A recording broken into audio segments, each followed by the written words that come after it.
And so I thought I'd show you how to make a base out of just some really basic items you probably have lying around the house. This is the lid of a Pringles can. And it's going to be great. It'll be about the size that I want for our doll.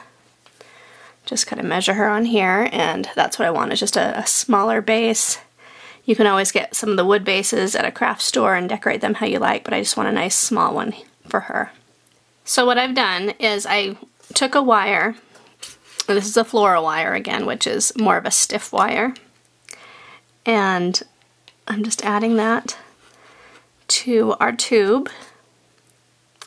And then I actually made a hole in this plastic so I could extend the wire just down here. And I just made this bent shape, and then I've taped it in place. And that will hold it while the epoxy sculpt is drying. So what I'll be using for making the base is something called epoxy sculpt. Here I have my 2 balls of the epoxy sculpt, and then I make sure they're pretty close to the same size, and then I just start blending them into each other. And it's helpful to kind of do this, twist, and then fold. And after a minute or 2, you have something that looks like this. And it's kind of warm from me squishing it around so much.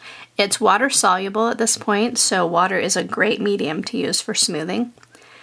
But once it's hardened up, it's going to be super hard and waterproof.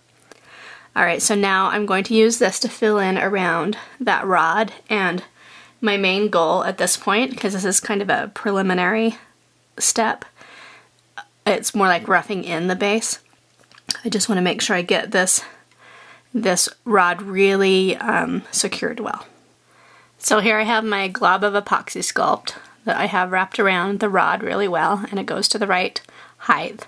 And then next I'm going to be putting the doll on, and so I just slide a piece of plastic wrap down over this, so that way I can test out the doll's foot placement and stuff while I'm keeping her away from the epoxy sculpt clay.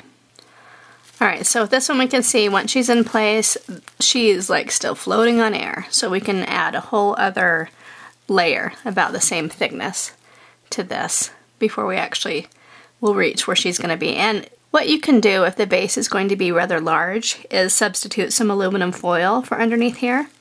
But I'm also wanting this base to have a little bit of weight with it, so this time I'm just going to use the epoxy sculpt rather than foil. But you do have that option as well, and often that's what I will do. So next I put the plastic wrap over again, now that I have a larger lump of epoxy underneath her. And then I kind of press in the toes a little bit, so they're going to make a mark in this. So she'll have like a footprint that she'll sit in, and that just kind of gives more stability to it. And so now the next step is to make sure I have her standing perfectly straight. And then I'll carefully remove the doll and make sure that the rod is still straight, and then let it sit for a few hours.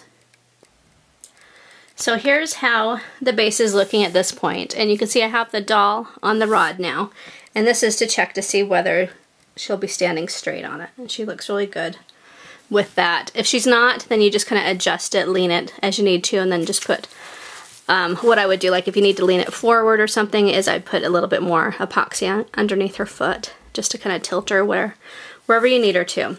But anyway, this is assuming that she's straight, you like how she looks, and now we'll take it to the next step.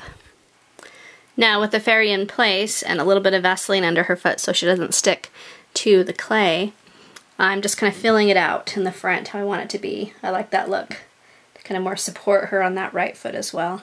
And so now I'll just finish filling out the rest of this. And I'm going to be covering up all of this plastic so it's not even seen.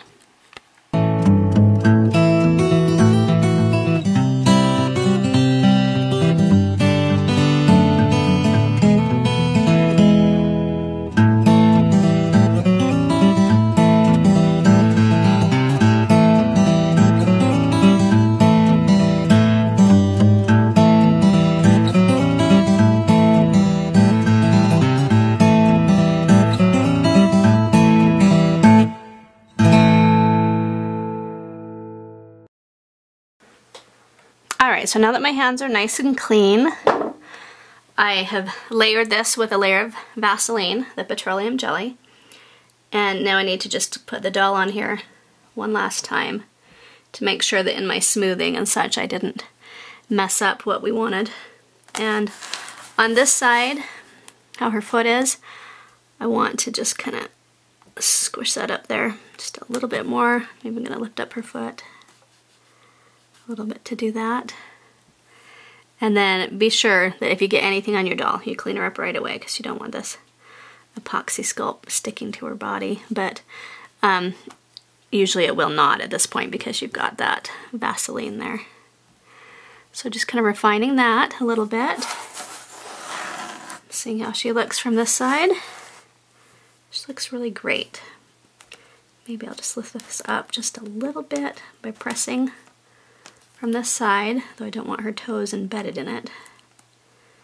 But just lift her up again. There we go. Yeah, that looks really good. Alright, and if you want to make this be your final layer, rather than paint it, you can do that. I'm going to be painting mine, so I'm not going to fuss with it much more because this will be plenty big for my purposes. And I think, since my doll is standing so much towards the front, I'm actually going to mix up a little bit more epoxy sculpt and just add a little bit more to the front here. So it's a bit more even, but not a whole lot. So that's how she looks.